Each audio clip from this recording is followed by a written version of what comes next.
स्वागत है आपका आपके अपने प्लेटफॉर्म एग्रीजोन फॉर एग्रीकोर्स पर। आज अपने मौसम और जलवायु के आगे वाले पार्ट पर बात करेंगे। तो बहुत ही इजी वे के अंदर इस टॉपिक को अपने समझेंगे और ऑल ओवर जितने भी आपके एग्जाम्स होते हैं उनके अंदर ये काम आने वाला है। बस आप 15 से 20 मिनट निकाल कर इस वीडियो को पूरा देखिएगा। पूरा देखोगे तो आपको फ़ायदा होगा क्योंकि इसके अंदर जितने भी मटेरियल है वो हर एग्जाम में पूछा जाता है। ऐसा ज़रूरी नहीं है कि ये 12th वालों के काम में आएगा, 11th वालों के काम में आएगा। सब एग्जाम के अंदर कॉमन टॉपिक है, ठीक है। मौसम और जलवायु एग्रीकल्चर का बेसिक है, टोटल बेसिक एग्रीकल्चर अपने कर रहे हैं। ये हर एग्जाम्स के अंदर इनमें से क्वेश्चन आते हैं। तो अच्छे से समझिएगा, सीखते रहिए, पढ़ते रहिए। और डिस्क्रिप्शन में मैंने लिंक दिया है टेलीग्राम का और एक अपना एंड्रॉयड एप्लीकेशन का, उसको आप ज़रूर ज्वाइन कीजिएगा। तो शुरू करते हैं। देखिए, मैं तो अभी थैंक यू बोलने लग गया था, ठीक है। अभी बार बार लगातार क्लासेस लेते हैं तो कभी स्वागत है, कभी थैंक यू, कभी स्वागत है, कभी थैंक यू, ऐसे निकल जाता है मुंह से, ठीक है। क्या गुरु जी तारो पेट आ गयो तो आन दो बेटा। आज टाबरा ने ऐप पर लाइव पढ़ाओ तो वे वो बोल रहे हैं कि गुरुजी आपका पेट बाहर आ गया है तो आन दो बेटा। अपन के मदर कार्ड थोड़ी बनवाना है, बड़ भोग रहा है कोई। तो बात करते हैं अपने मौसम एवं जलवायु की। मौसम एवं जलवायु, कल हमने मौसम क्या होता है, जलवायु क्या होता है, इसके बारे में पढ़ा था। आज अपने बात करते हैं इसके तत्वों की। इनके जो तत्व होते हैं उनके बारे में पढ़ेंगे अपने, ठीक है। मौसम और जलवायु के तत्व जिनको बोला जाता है एलिमेंट्स, क्या होते हैं बेटा? तत्व वो होते हैं जो मौसम और जलवायु को निर्धारण करते हैं कि अब मौसम कैसा है। तापमान ज़्यादा है तो गर्मी वाला मौसम हो गया, तापमान कम है तो सर्दी वाला मौसम हो गया। तो वो चीज़ या वो भौतिक दशाएं जो मौसम और जलवायु को निर्धारित करती है क्या कहलाती है? तत्व कहलाती है। कौन कौन से होते हैं? देखिए, सबसे पहले अपने पता कर लेते हैं कि कौन कौन से होते हैं। तो सबसे जो पहला होता है वो होता है सौर विकिरण। कौन सा होता है? सौर विकिरण। सूर्य से जो ऊर्जा आती है वही क्या होता है? सौर विकिरण होती है, ठीक है। 2 नंबर, ये सौर विकिरण क्या करती है? तापमान पैदा करती है। क्या करती है? तापमान पैदा करती है। सौर विकिरण क्या करती है? तापमान पैदा करती है। तो तापमान, टेम्परेचर। 3 नंबर की बात करें तो 3 नंबर होता है वायुमंडलीय आर्द्रता। और 4 नंबर जो होता है वो होता है वायुमंडलीय दाब। वायुमंडलीय दाब। 5 नंबर अपने पढ़ेंगे वायु पढ़ेंगे अपने, ये भी इफेक्ट करती है, मौसम और जलवायु को बनाने का काम करती है। 6 नंबर अपने पढ़ेंगे वर्षण, प्रेसिपिटेशन। प्रेसिपिटेशन, वर्षण। वर्षण यानी किसी भी रूप के अंदर अगर भूमि पर जल आ रहा है उसको वर्षण बोलेंगे। वर्षा इसी के अंतर्गत आता है। हेलस्टॉर्म, ओला गिरना इसी के अंतर्गत आता है। कोहरा आना, धुंध आना, मिस्ट, फोग का आना, ये सारे के सारे किसमें आते हैं? इसी के अंदर आते हैं, ठीक है। उसके बाद में 7 नंबर, जब वायुमंडलीय आर्द्रता का संघनन हो जाता है, वायुमंडलीय आर्द्रता है वो क्या हो जाती है? ठोस अपने तरल रूप धारण कर लेती है, तो उसको क्या कहते हैं? बादल या क्लाउड्स। ये 7 तत्व होते हैं। एग्जाम में डायरेक्ट आपसे क्वेश्चन पूछा जा सकता है मौसम के तत्व कौन से होते हैं? तो कौन कौन से होते हैं? सौर विकिरण, सोलर रेडिएशन, तापमान, वायुमंडलीय आर्द्रता, वायुमंडलीय दाब, वायु, वृषण और बादल, क्लाउड। इतने क्या होते हैं? तत्व होते हैं। अब अपने बात करेंगे सबसे पहले टॉपिक की, जो होता है सौर विकिरण। सौर विकिरण इसे बोला जाता है solar radiation. Solar radiation, solar radiation. सौर जो विकिरण होता है यह ऊर्जा का स्रोत होता है। पृथ्वी ग्रह पर ऊर्जा का स्रोत कौन होता है? सूर्य होता है। सूर्य से आने वाली प्रकाश की किरणें ही विकिरण होती है, और जो विकिरण होती है वो ताप उत्पन्न करती है। क्या करती है? ताप उत्पन्न करती है। विकिरण की क्रिया के फलस्वरूप ताप उत्पन्न होता है, और इस ताप को ही क्या कहते हैं? आपतन कहते हैं, या इसे इंसोलेशन कहा जाता है। क्या कहा जाता है? इंसोलेशन कहा जाता है। याद रखिएगा, आपतन किसे कहते हैं? सूर्य की ऊर्जा विकिरण के रूप में आती है, और विकिरण एक किसी भी पदार्थ से, भौतिक पदार्थ से टकराने पर एक ताप उत्पन्न करती है, जिसे क्या कहते हैं? आपतन या इंसोलेशन। या दूसरे शब्दों में अपने कह सकते हैं कि विकिरण की क्रिया के फलस्वरूप, या विकिरण जो भी भौतिक पदार्थों के साथ क्रिया करती है, उसे क्या कहते हैं? आपतन या इंसोलेशन के नाम से जाना जाता है। ठीक है। सौर विकिरण किस प्रकार से इफेक्ट कर सकती है? सौर का मतलब कि वहां से प्रकाश आ रहा है। क्या आ रहा है? प्रकाश आ रहा है। तो सबसे पहले अपनी बात करते हैं, यह इसके अंदर भी अलग अलग पॉइंट्स हैं। तो सबसे पहले अपने क्या कर रहे हैं? प्रकाश की गुणवत्ता की बात कर रहे हैं। प्रकाश की गुणवत्ता किस प्रकार से मौसम और जलवायु का निर्धारण करते समय ये पादपों पर किस प्रकार से प्रभाव डालती है। तो प्रकाश की गुणवत्ता, प्रकाश किस फॉर्म में आता है? इस फॉर्म में आता है, विबग्योर के रूप में आता है। आपने पढ़ा होगा विबग्योर। आपने ऐसे भी पढ़ा होगा कि जो रेनबो होता है, इंद्रधनुष होता है, उसके रंग होते हैं वो इस क्रम में जमे हुए होते हैं, और इसी क्रम के अंदर क्या होता है? सूर्य का प्रकाश आता है। तो जो अपनी बात करें, लाल जो रंग होता है सबसे ज्यादा इसकी क्या होती है?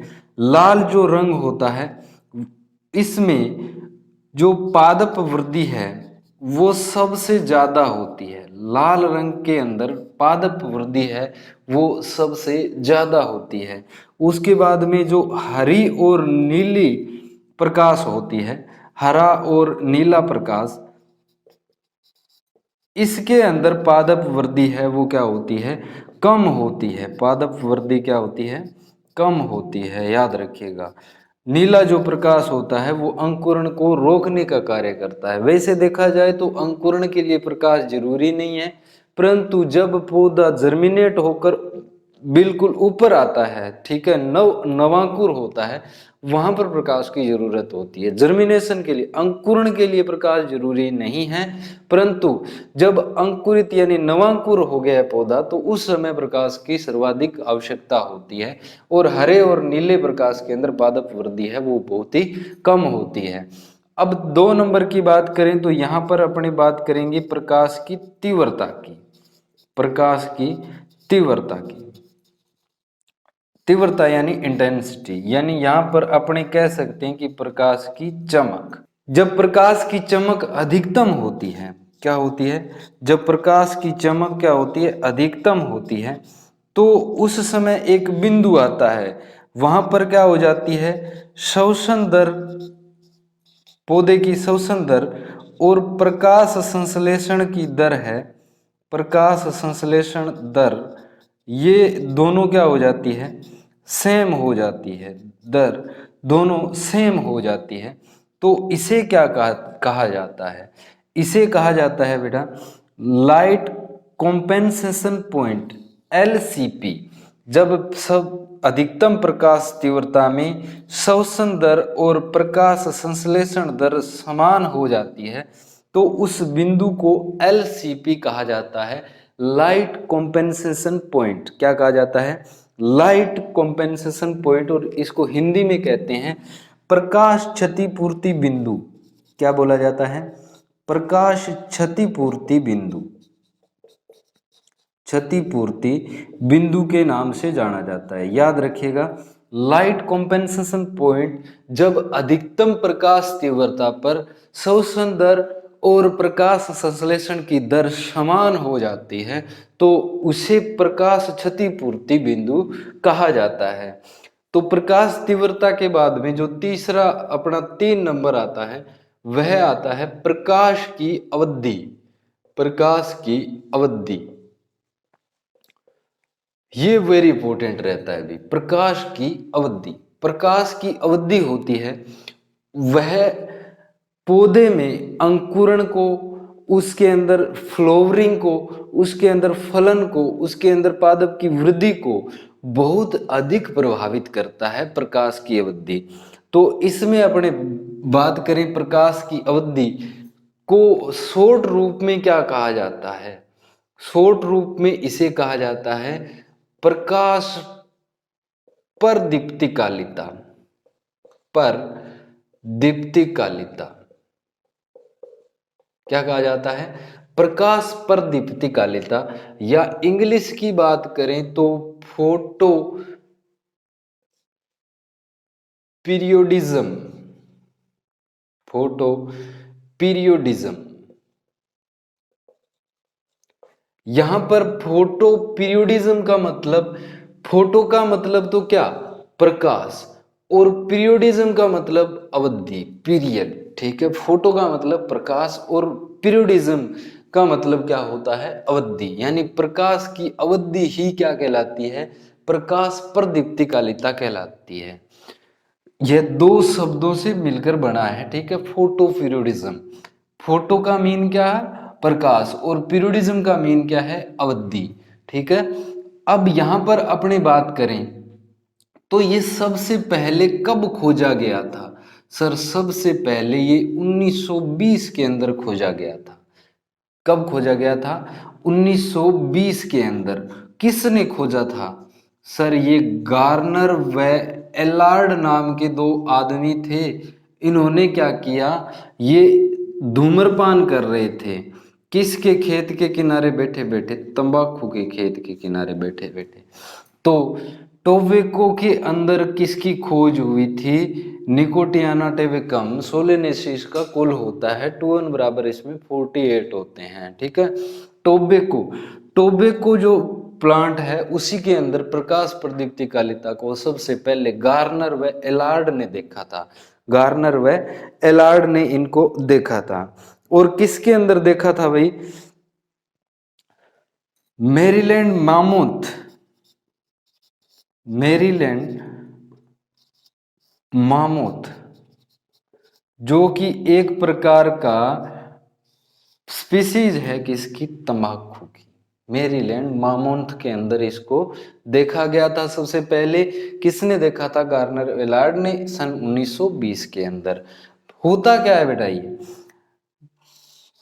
दिन की अवधि, किसकी, दिन की अवधि के प्रति, दिन की अवधि के प्रति पौधों की अनुक्रिया, पौधों की अनुक्रिया क्या कहलाती है, प्रकाश प्रदीप्तिकालिता कहलाती है।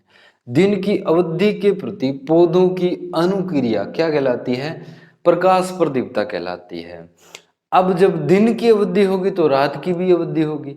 ठीक है, यानी उनको दिन के अंदर टेम्परेचर जितना प्रकाश चाहिए, जितनी लाइट चाहिए, वैसे ही उन पौधों को उतनी मात्रा में ही अंधकार चाहिए। जैसे किसी पौधे को मान लीजिए 10 घंटे से कम प्रकाश की जरूरत है, 10 घंटे से कम, तो हम कह सकते हैं कि उसको 14 घंटे तक क्या चाहिए, अंधकार चाहिए। अगर उसमें हम गड़बड़ी कर देंगे, उस पौधे को अंधकार के टाइम में हम क्या कर देंगे, प्रकाश दे देंगे, आर्टिफिशियल रूप से ही अगर लाल प्रकाश दे दिया जाता है तो पौधा फ्लोरिंग नहीं करेगा।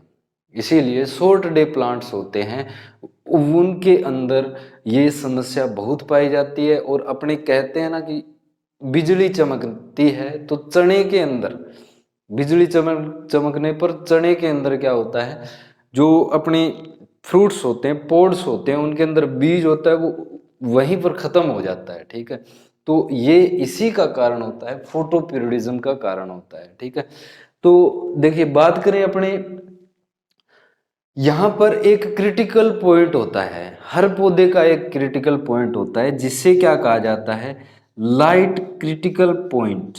क्या कहते हैं, लाइट क्रिटिकल पॉइंट। अगर ये ज्यादा होगा तो पौधे कैसे होंगे सर, लॉन्ग डे होंगे। लाइट क्रिटिकल पॉइंट अगर ज्यादा होगा तो कैसे पौधे होंगे, लॉन्ग डे। अगर लाइट क्रिटिकल पॉइंट कम होगा तो पौधे कैसे होंगे, short day. Light critical point किसे कहेंगे सर, पौधे की दिन के प्रकाश के प्रति या रात के अंधकार के प्रति अनुक्रिया को ही क्या कहा जाता है, क्रिटिकल पॉइंट कहा जाता है। कि उस पौधे को 10 घंटे ही प्रकाश चाहिए तो वह उसकी क्रिटिकल पॉइंट होता है, लाइट क्रिटिकल पॉइंट या लाइट क्रिटिकल पीरियड के नाम से जाना जाता है। ठीक है, तो ये आप इतना याद रखिएगा। अब इस प्रकाश प्रदीप्ता कालिता के आधार पर पौधों को 4 भागों में बांटा गया है।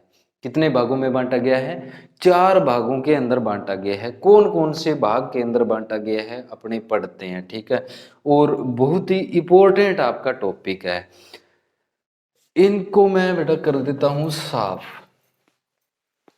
तो अपने बात करते हैं आगे जो टॉपिक है उसकी।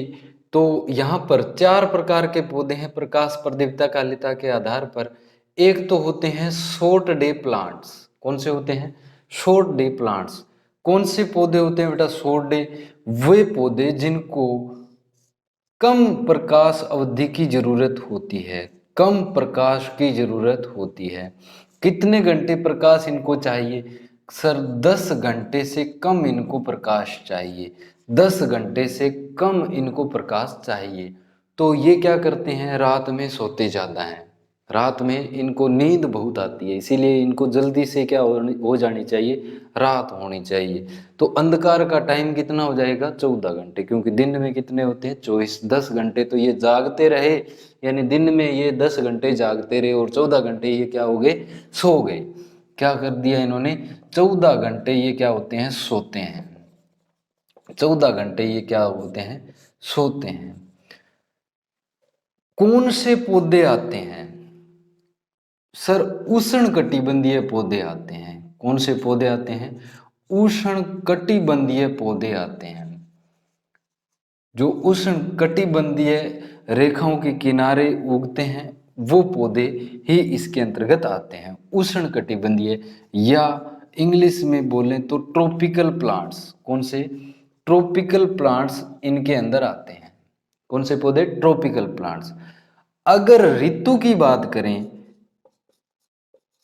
गुरु जी ना ही करो थे ऋतु की तो बात, अगर ऋतु की बात करें तो ऋतु, कौन सी ऋतु के पौधे इसके अंदर आते हैं सर, खरीफ ऋतु के आते हैं। कौन सी ऋतु के आते हैं, खरीफ ऋतु के। कैसे सर, खरीफ ऋतु में गर्मी होती है, क्या होती है, गर्मी होती है। और पौधों को कब लगाया जाता है सर, गर्मी में लगाया जाता है। कब लगाया जाता है बेटा, गर्मी में लगाया जाता है। सर गर्मी में लगा रहे हैं तो जब तो दिनों दिनों का जो अवधि होती है वो बड़ी होती है, तो बेटा जो भी पौधों की प्रकाश के प्रति अनुक्रिया होती है वो फ्लोरिंग के टाइम होती है, पकाव के टाइम में इनको गिना जाता है। तो पकाव के टाइम में छोटे दिन होने चाहिए, यानी गर्मी है तो कब कब पकेंगे, सर्दी के अंदर पकेंगे। ठीक है, याद रखिए, ऐसे भी आप इसको याद रख सकते हैं। अब अपने पढ़ेंगे उदाहरण, इसके उदाहरण पढ़ेंगे।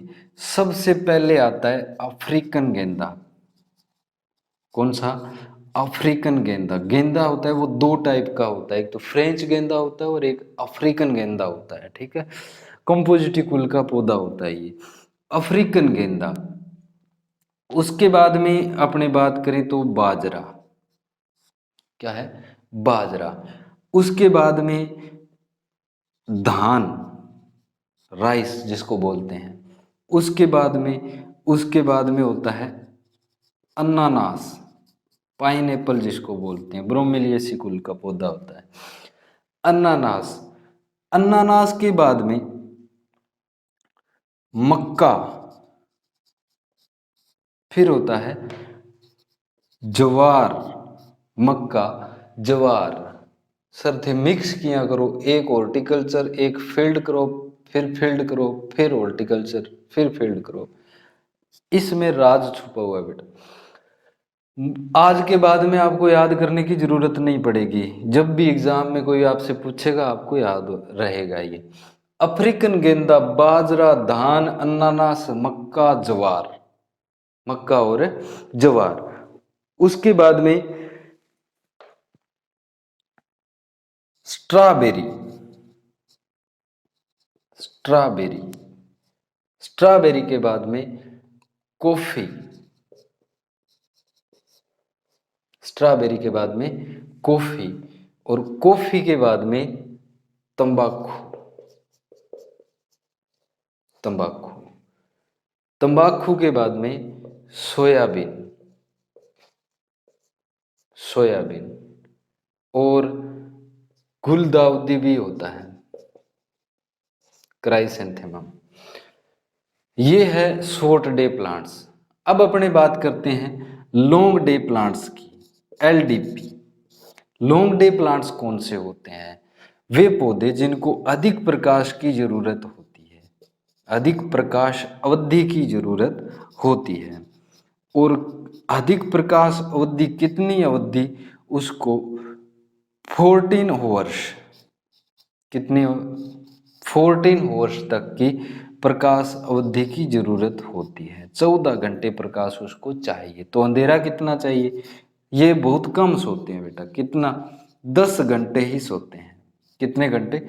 10 घंटे ही सोते हैं। कौन से पौधे?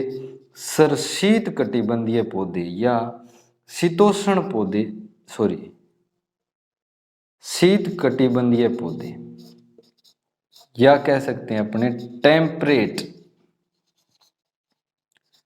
टेम्परेट जो पौधे होते हैं वो क्या होते हैं, इसके अंदर आते हैं। उसके बाद में जो सीजन होता है, ऋतु होती है। ऋतुएं कितनी होती है? अभी कमेंट करके बताइएगा, ऋतुएं कितनी होती है। अभी पीछे ये एग्जाम में ये क्वेश्चन आया हुआ है। तो ऋतु कौन सी बेटा? रबी ऋतु के अंदर। क्यों? क्योंकि इस टाइम क्या होता है, जब पकाव होता है तो क्या आ जाती है, गर्मी आ जाती है, और दिन क्या आ जाते हैं, बड़े आ जाते हैं। ठीक है, दिन क्या आ जाते हैं, बड़े आ जाते हैं। तो जो रबी ऋतु की फसलें होती है वो लॉन्ग डे के अंदर आती है। तो इसके उदाहरण की बात करते हैं। उदाहरण की बात करें तो सबसे पहले आता है जौ, फिर आता है सेव, और फिर आता है आलू, फिर आता है केला, फिर आता है चुकंदर, फिर आता है गेहूं, और लास्ट में आता है जई। जौ, सेव, आलू, केला, चुकंदर, गेहूं और जई। उसके बाद में नेक्स्ट अपने बात करते हैं डे नेचुरल प्लांट्स की, डीएनपी। डे नेचुरल जो पौधे होते हैं उनको प्रकाश की कोई भी जरूरत नहीं होती, प्रकाश अवधि उन पर किसी प्रकार का इफेक्ट है वो नहीं डालती है। ये पौधे बिना किसी ऋतु के उगाए जा सकते हैं, तीनों ऋतुओं के, चारों ऋतुओं के अंदर उगा सकते हैं। डे नेचुरल प्लांट के उदाहरण की बात करें तो उदाहरण में सबसे पहले अगर अपने देखें तो आता है अमरूद, अमरूद के बाद में आता है सूरजमुखी। कौन सा आता है? सूरजमुखी।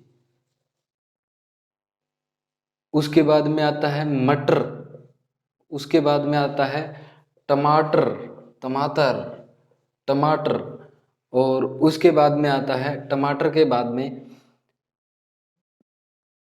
Buckwheat, buckwheat. कौन सा? बकव्हीट, टमाटर, बकव्हीट, और कपास,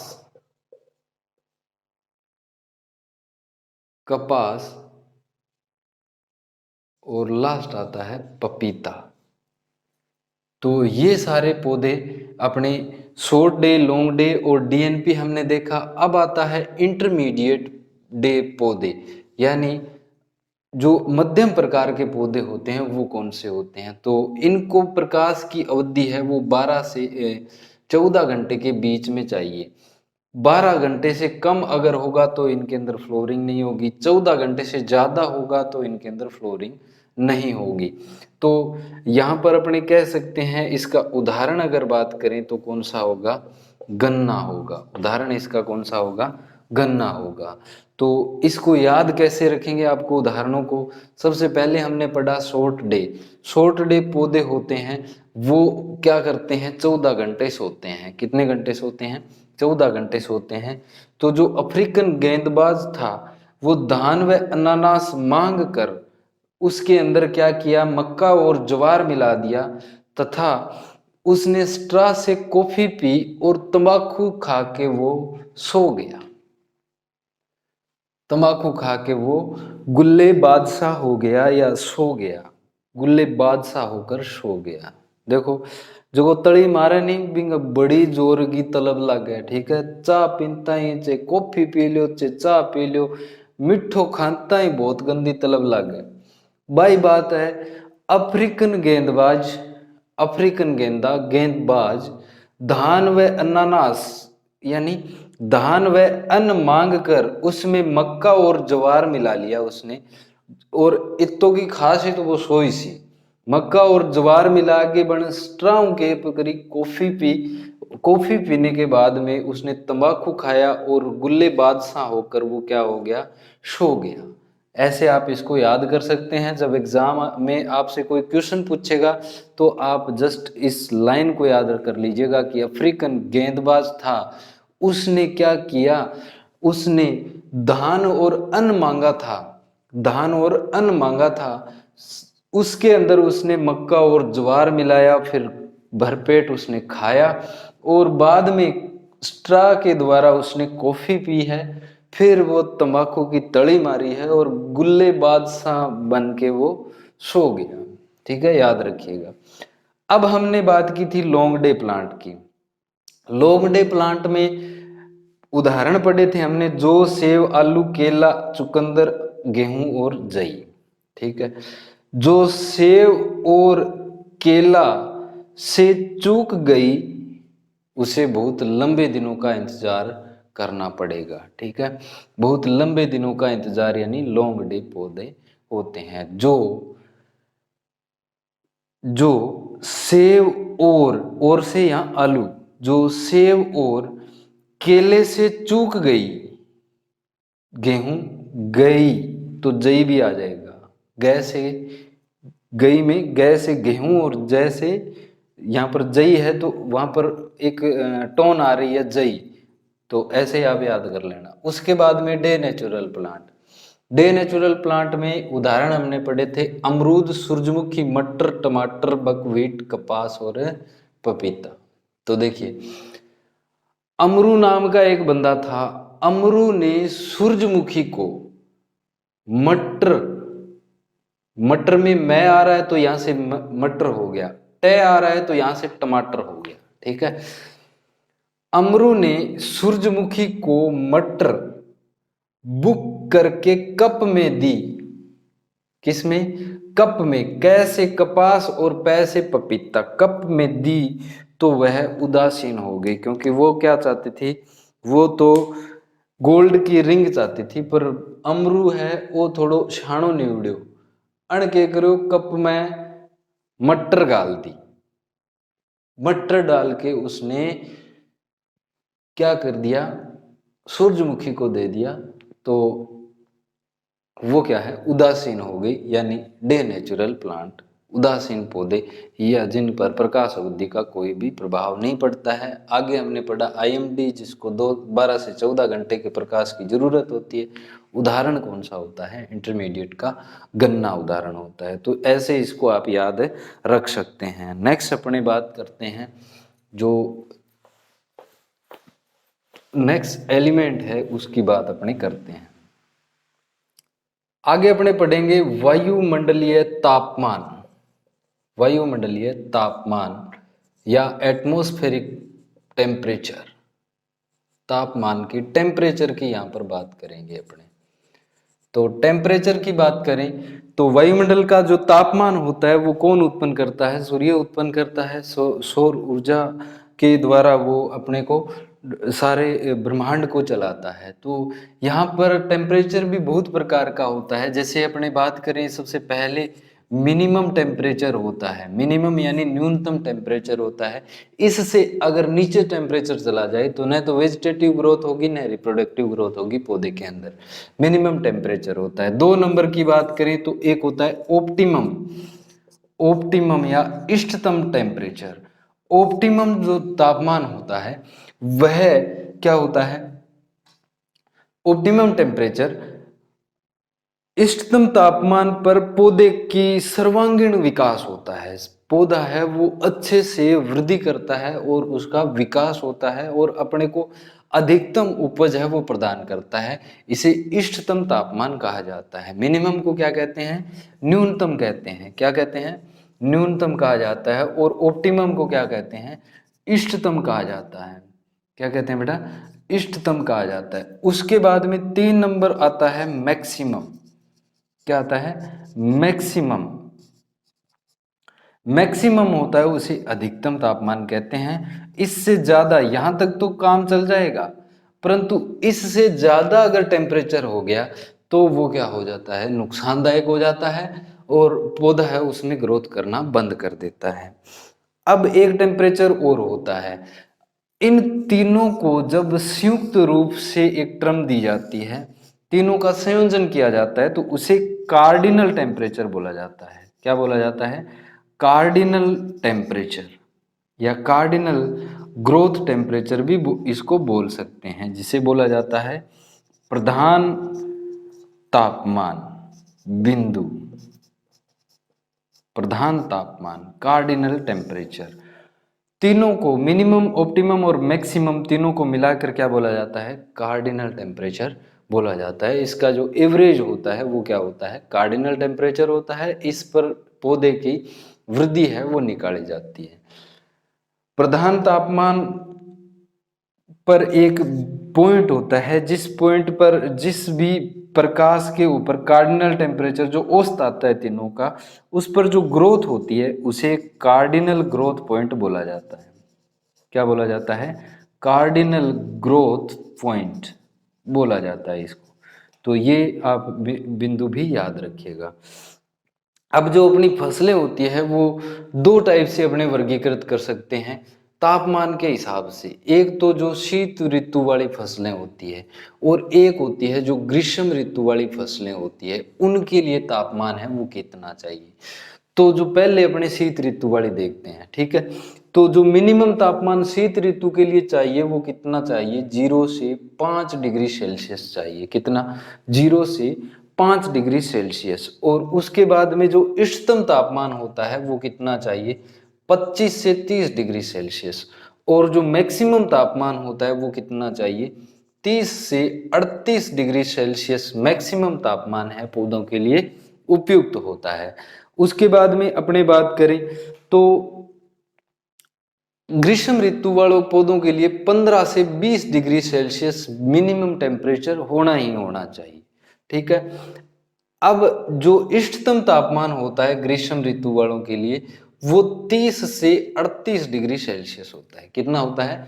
30 से 38। जो शीत ऋतु वाली फसलों के लिए मैक्सिमम था वो इसमें क्या होता है? इष्टतम तापमान होता है ग्रीष्म ऋतु वालों के लिए।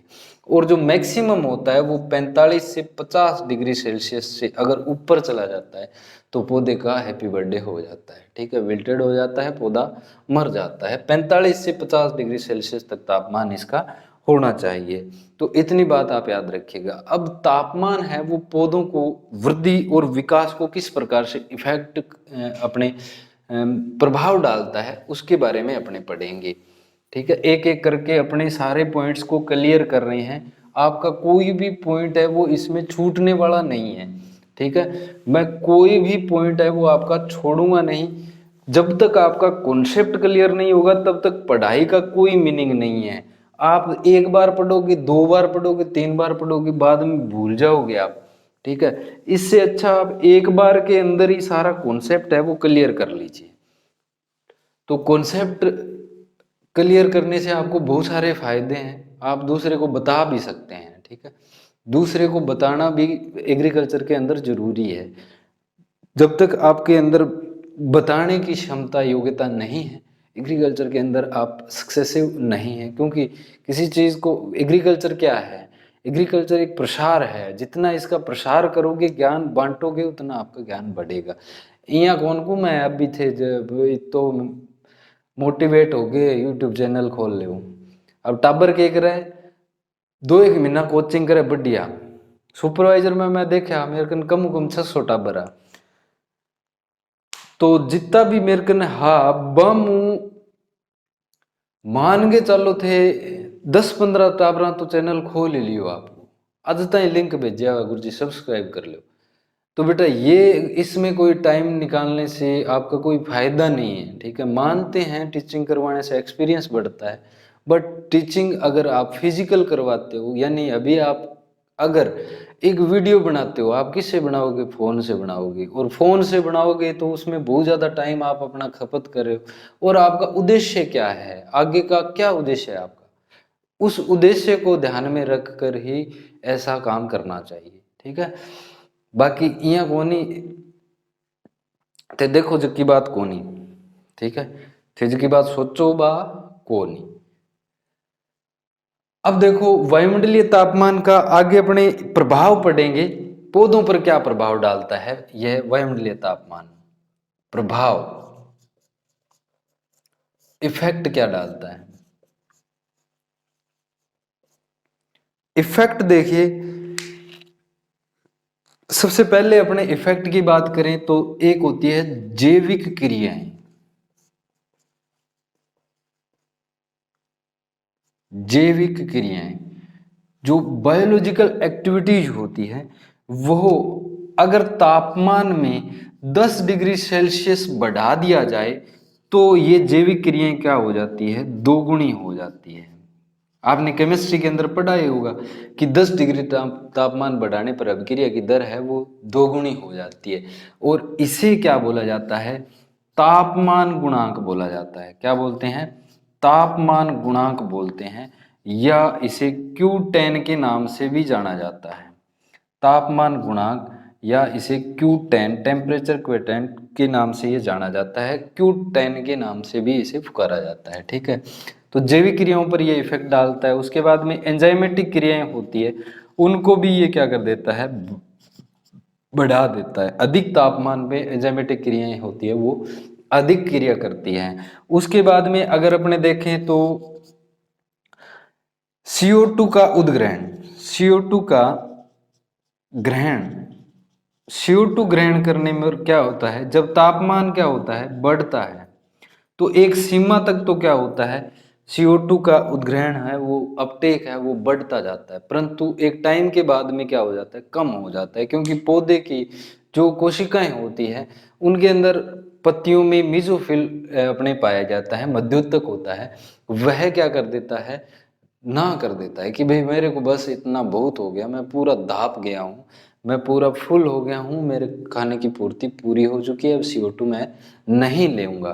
तो तापमान बढ़ने पर CO2 अपटेक की जो मात्रा है वो बढ़ती है, परंतु वो एक समय के बाद में घट जाती है, ठीक है। उसके बाद में अपने बात करें श्वसन की, सॉरी प्रकाश संश्लेषण की, प्रकाश संश्लेषण की। तो जो प्रकाश संश्लेषण होता है वो निश्चित तापमान तक तो बढ़ता है, निश्चित तापमान तक तो बढ़ता जाता है, परंतु एक सीमा के बाद में प्रकाश संश्लेषण की दर है वो गिर जाती है। कारण, क्योंकि तापमान बढ़ने पर CO2 का कमी हो जाती है पौधे के अंदर, क्योंकि CO2 तो वो लेगा नहीं, H2 और CO2 नहीं मिलेगा तो ग्लूकोज कहाँ से बनेगा। यानी प्रकाश संश्लेषण की दर है वो कम हो जाती है। कब, एक सीमा के बाद में। क्यों, क्योंकि वहां पर CO2 नहीं मिलेगी, उसको तापमान बढ़ जाएगा तो मीजोफिल है वो काम करना बंद कर देगा। तो प्रकाश संश्लेषण की क्रिया एक सीमा तक बढ़ती है और उसके बाद में क्या हो जाती है, कम हो जाती है। और बहुत सारे ग्रोथ रेगुलेटर होते हैं, उन वो भी अपना प्रभाव डालते हैं पौधे के ऊपर। अगर कम प्रकाश है तो अपना कम तापमान है तो क्या होता है, एब्सिसिक एसिड होता है वो निष्क्रिय रहता है, तापमान ज़्यादा होने पर एब्सिसिक एसिड एसिड और जिब्रेलिक एसिड है वो काम करना अपना शुरू कर देते हैं, ठीक है। तो ये था अपना 2 नंबर वायुमंडलीय तापमान। क्या था? वायुमंडलीय तापमान। अभी अपने बात करते हैं वायुमंडलीय आर्द्रता।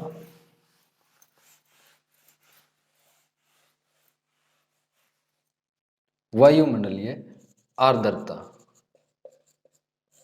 ह्यूमिडिटी।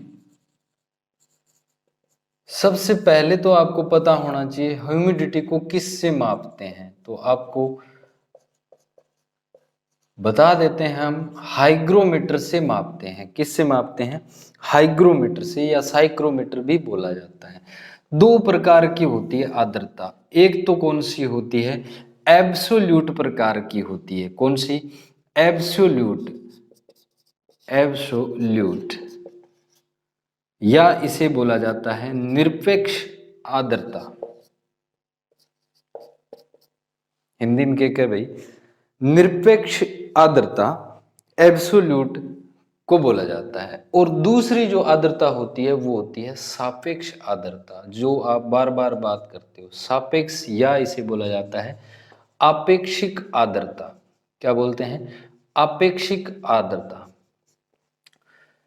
जिसे रिलेटिव ह्यूमिडिटी के नाम से जाना जाता है, RH। रिलेटिव ह्यूमिडिटी के नाम से जाना जाता है, RH। तो जो एब्सोल्यूट या निरपेक्ष आर्द्रता होती है वह वायुमंडल की वास्तविक आर्द्रता होती है। वो ही कौन सी है? निरपेक्ष होती है। वास्तविक आर्द्रता होती है यानी वायुमंडल में कितनी मात्रा में जल वाष्प उपस्थित है, वो क्या होती है? एब्सोल्यूट प्रकार की होती है। और इसे किस इकाई के अंदर मापा जाता है? तो इकाई की बात करें तो इसे ग्राम क्यूबिक सेंटीमीटर, या क्यूबिक मीटर, या क्यूबिक फीट के अंदर मापा जाता है। ग्राम के अंदर मापा जाता है, और प्रति घन सेंटीमीटर, प्रति घन मीटर, प्रति घन फीट के अंदर इसको नापा जाता है कितनी मात्रा में आर्द्रता है। जैसे ये रूम है, ठीक है, ये रूम है और इस रूम की आर्द्रता है वो 30% है, यानी इतना आयतन है। इस आयतन के अंदर, निश्चित आयतन के अंदर पाई जाने वाली जल वाष्प ही क्या कहलाती है? निरपेक्ष है। यानी ये रूम है और इस रूम में 30% जल है। अब अपने बात करते हैं सापेक्ष या आपेक्षिक आर्द्रता की। तो यह जो आर्द्रता होती है वो अपनी चाही गई आर्द्रता होती है, रिलेटिव। रिश्तेदारान आपण चावा नहीं भाई, बात इंग में अपने द्वारा चाही गई आर्द्रता की मात्रा ही क्या है? सापेक्ष आर्द्रता है। कैसे है बेटा? देखिए, अपने बात करें तो इसमें क्या होता है? एक निश्चित ताप होता है, निश्चित ताप होता है, और निश्चित ही वायु होती है। निश्चित ही क्या होती है? वायु होती है। आपने देखा होगा, सुना होगा, देखा नहीं, सुना होगा, जब आप पढ़ते हो कि फलों को भंडारित करने के लिए सापेक्ष आर्द्रता 80 से 85% होनी चाहिए। क्या मैं इस रूम में खड़ा हूं, इसमें मैं कितनी बता रहा हूं? 30% रिलेटिव ह्यूमिडिटी आर्द्रता बता रहा हूं, ठीक है। तो यह जो रिलेटिव ह्यूमिडिटी होती है वो अपने द्वारा चाही गई होती है। तो यहां पर मैं कितनी लेकर आऊंगा? 80 लेकर आऊंगा, यानी 50% मैं अपनी तरफ से ऐड करूंगा। 50% मैं अपनी तरफ से ऐड करूंगा।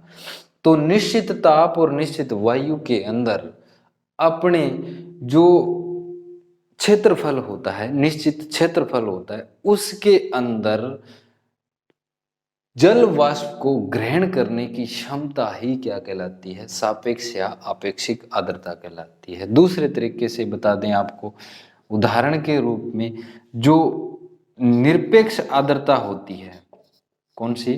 निरपेक्ष आर्द्रता होती है, उसका और अनुपात निकाल लेते हैं अपने किसके द्वारा? जो अपनी क्षमता होती है निश्चित क्षेत्र की, जल वाष्प ग्रहण करने की क्षमता होती है, इनटू कर देते हैं 100। तो किस में आएगा ये? परसेंटेज के अंदर, यानी सापेक्ष या आपेक्षिक आर्द्रता किस में मापी जाती है? परसेंटेज के अंदर मापी जाती है। अब ये आर्द्रता होती है वो अलग अलग इसके रूप हैं, वो अपने को देखने को मिलते हैं। कैसे कैसे मिलते हैं देखिए, बात करते हैं अपने।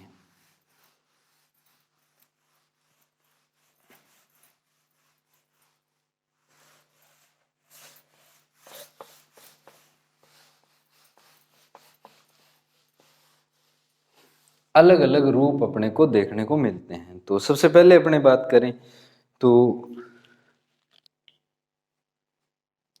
आर्द्रता का संघनन हो जाता है। क्या हो जाता है? संघनन हो जाता है, जिसे कंडेंसेशन बोलते हैं। और संघनन क्या होता है? जब जल वाष्प जो कि गैसीय अवस्था में थी, किस में थी? गैसीय अवस्था में थी, और अब ये किस में बदल जाती है? तरल अवस्था में बदल जाती है। इसी को क्या बोला जाता है? कंडेंसेशन बोला जाता है, संघनन बोला जाता है। तो यहाँ पर सबसे पहले अपनी बात करें तो एक आता है ओस। ओस को क्या बोलते हैं? डेव। ओस को क्या बोलते हैं? डेव। तो जो ओस होती है वो क्या होती है? धरातल पर या पौधों के ऊपर जब धरातल पर वाष्प होती है, धरातल होता है वो क्या होता है? ठंडा होता है। तो जो ठंडे धरातल पर वाष्प जब संपर्क में आती है, किसके? धरातल के। ठंडे धरातल पर जब वाष्प इसके संपर्क में आती है तो वो तरल में बदल जाती है, और इसे ही ओस या डेव कहा जाता है। क्या कहा जाता है? ओस या डेव कहा जाता है। उसके बाद में दूसरा होता है 2 नंबर कोहरा, या जिसे बोला जाता है फोग। कोहरा या फोग, ये बहुत ही सघन होता है, बहुत ही सघन होता है। और जो दृश्यता होती है वो क्या होती है? 1 किलोमीटर से कम होती है। 1 किलोमीटर से कम होती है, यानी अपने देखेंगे तो दूर अपने को 1 किलोमीटर दूर तक दिखाई नहीं देगा, तो क्या कहेंगे? उसको कोहरा कहेंगे। थोड़ा वाइड मैं लिमिट लेके चला हूँ, याद रखिएगा। कोहरा, फोग होता क्या है बेटा? देखिए, जब वायुमंडल के अंदर छोटे छोटे सूक्ष्म ठोस कण बिखरे हुए रहते हैं, छोटे छोटे ठोस सूक्ष्म कण बिखरे हुए रहते हैं, तो ये कण क्या करते हैं? ये कण अपने साथ में जल वाष्प की बूंदों को चिपकाए रखते हैं। ठीक है, चिपकाए रखते हैं। और जब ये अगर पौधों के संपर्क में आते हैं तो पौधे इसको जैव रूप से ग्रहण कर सकते हैं, परंतु अगर ये पौधों के संपर्क में न आकर वो बहुत बड़ा गुब्बार धारण कर लेते हैं, ठीक है, इसके बादल जैसे बन जाते हैं, तो वो क्या स्थिति क्या कहलाती है? कोहरा कहलाती है। ठीक है। 3 नंबर, 3 नंबर आता है धुंध या कुहासा। इसको बोला जाता है धुंध या कुहासा, जिसे इंग्लिश में बोलते हैं मिस्ट। क्या बोला जाता है? धुंध या कुहासा, जिसे मिस्ट बोला जाता है। तो दो धुंध और धुंध या कुहासा होता है, इसके अंदर क्या होता है? धुंध या कुहासा के अंदर अपने जो कोहरा होता है इसका विरल रूप, इसका विरल रूप क्या होता है? धुंध या कुहासा होता है। और इसकी जो दृश्यता होती है वो 1 किलोमीटर से कम होती है, 1 किलोमीटर से ज्यादा होती है, सॉरी, ज्यादा होती है। जब 1 किलोमीटर दूर से देखने पर अपने को दिखाई दे जाता है तो वो धुंध या कुहासा या मिस्ट होता है, और कोहरे का ही एक टाइप होता है। ठीक है। उसके बाद में नेक्स्ट आता है 4 नंबर, धूम, धूम कोहरा, जिसे बोला जाता है समोग, जिसे बोला जाता है समोग। ये किससे बनता है बेटा? ये जब स्मोक लग, वायुमंडल में स्मोक हो, धुआं हो, और साथ में क्या हो? फोग हो। साथ में क्या हो? फोग हो, और साथ में धुंध हो, तो उसे क्या बोला जाता है? धूम कोहरा। स्मोक या स्मोक प्लस फोग का मिश्रण धूम कोहरा होता है। उसके बाद में आपने देखें तो 5 नंबर, पाला या तुषार होता है। पाला या तुषार होता है। जिसे फ्रोस्ट बोला जाता है, फ्रोस्ट बोला जाता है। यह फसलों के लिए बहुत ही हानिकारक होता है, पादपों के लिए बहुत ज़्यादा ये हानिकारक होता है। कैसे होता है? क्योंकि 0 डिग्री सेल्सियस से नीचे जब तापमान चला जाता है, 4 डिग्री पर जल का जो आयतन होता है वो सर्वाधिक होता है, ठीक है, याद रखिएगा, घनत्व होता है वो सर्वाधिक होता है इसका। इसीलिए जब 4 डिग्री सेल्सियस या 0 डिग्री सेल्सियस से तापमान जब नीचे चला जाता है तो पौधे के अंदर उपस्थित जल होता है उसका आयतन बढ़ जाता है, और आयतन बढ़ने के कारण उसकी सेवनीय व्यवस्था है वो बिगड़ जाती है, बीच में से टूट जाती है। सेवनीय व्यवस्था टूटने के कारण पौधा है वो विल्टेड हो जाता है, मर जाता है। इसके उपचार के लिए क्या करना चाहिए? जब जिस दिन अपने को लगे कि पाला पड़ने वाला है उस दिन अपने क्या कर लेते हैं, उस दिन अपने सिंचाई कर देते हैं या धुआं कर देते हैं, या H2SO4 का भी छिड़काव किया जाता है। 1000 लीटर में 1% अपने 1000 लीटर पानी के अंदर 1 लीटर H2SO4 डालने पर अपने को क्या मिल जाता है, यानी 1%। कितना? 1%। अगर दूसरे तरीके से आपसे सीधा पूछे तो 0.001% तक का अपने इसके अंदर H2SO4 का छिड़काव करके अपने पाले से पौधों का बचाव किया जा सकता है। तो ये थे इसके तत्व। आगे 2 या 3 तत्व और बचते हैं, और साथ में उपकरण बचते हैं जलवायु के, और बाद में अपने जलवायु खंड पढ़ेंगे। तो ऐसे करके ये टॉपिक लगभग 5-6 लेक्चर्स का है, जिसके अंदर अपने टोटली जितना भी जनरल आपके होगा वो सारा का सारा कवर करेंगे। Thank you, thanks for watching.